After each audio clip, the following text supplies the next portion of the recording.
Hello बच्चों, class 10th के math chapter first का एक क्वेश्चन दिया जा रहा है।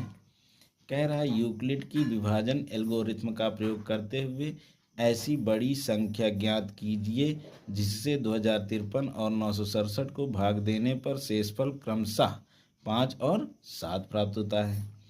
तो बच्चों, इस प्रकार के क्वेश्चन को करने के लिए हमको क्या करना है, 2053 से 5 को घटा दिया जाए और 967 से 7 को घटा देंगे तो हमको क्या मिलता है, 2048 और 960 मिलता है।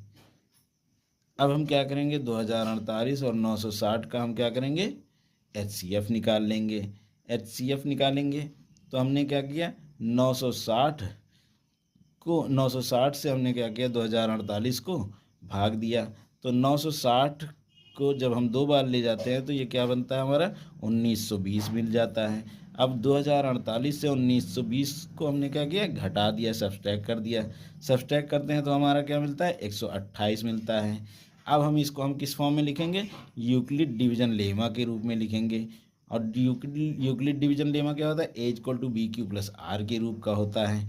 तो हमने क्या किया, 2048 को हमने क्या किया, 960 गुणे 2, 960 को मल्टीप्लाई किया 2 से और 128 ऐड कर दिया तो जो किसके बराबर हो जाएगा, ये इसके डिविडेंड के बराबर हो जाएगा, 2048 के बराबर हो जाएगा। अब हम क्या करेंगे, फिर अगेन अब 960 को हम क्या करेंगे, 128 से भाग देंगे। तो 128 से भाग देने पर ये क्या हो जाएगा, 7 बार ले जाएंगे तो ये 896 प्राप्त होगा।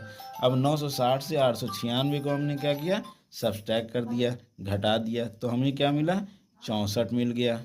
फिर हम इसको क्या करेंगे, यूक्लिड डिवीजन लेमा के रूप में लिख देंगे। तो 960 इक्वल टू 128 गुणे 7 प्लस 64।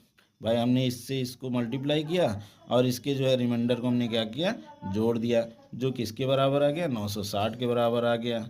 फिर हम यही प्रोसेस अपनाएंगे। अब 64 से हम क्या करेंगे, 128 को भाग देंगे और 64 दूना क्या होता है, 128 होता है। और जब हमने इसको सब्ट्रैक्ट किया तो यहाँ पर क्या आ गया, हमारा रिमाइंडर 0 आ गया। जबकि हम जानते हैं किसी भी जो दी गई संख्याओं का जब हम HCF निकालते हैं तो वहाँ पर क्या होता है, यूक्लिड डिवीजन लेमा का प्रयोग तब तक करते रहते हैं जब तक कि उसका रिमाइंडर 0 नहीं आ जाता। अब यहाँ पर इसका क्या रिमाइंडर आ गया, 0 आ गया। तो इसका मतलब ये जो 64 है ये इसका क्या हो जाएगा, HCF हो जाएगा। और जो HCF आया है यही क्या हो जाएगा, इस दी गई संख्या का सबसे बड़ी संख्या हो जाएगी जो 2053 और 967 को भाग देने पर क्रमशः 5 और 7